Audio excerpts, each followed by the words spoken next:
কলমি শাক তো আমরা সবসময় ভাজাই খাই। তো আজ বাড়িতে বানিয়েছিলাম কলমি শাকের পাতলা ঝোল।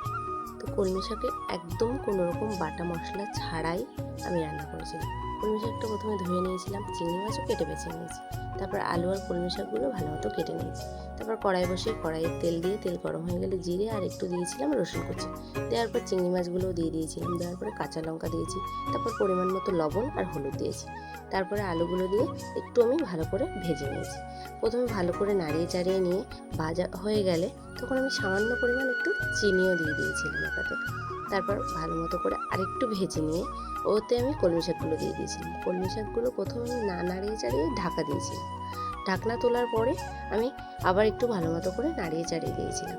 নাড়িয়ে চাড়িয়ে দেওয়ার বেশ কিছুক্ষণ পরে আমি জল দিয়ে দিয়েছিলাম। জল দিয়ে দেওয়ার পরে সেটা আমি আবার ঢাকা দিয়ে দিয়েছিলাম। তারপর ঢাকনা খুলে একটু সিদ্ধ হয়ে আসলে সব কিছু ওতে আমি ভাজা জিরের গুঁড়ো দিয়ে নামিয়ে নিয়েছিলাম। তো এটা কিন্তু খুবই স্বাস্থ্যকর। এইভাবে বাড়িতে বানিয়ে জানিও কিন্তু কেমন হয়েছে।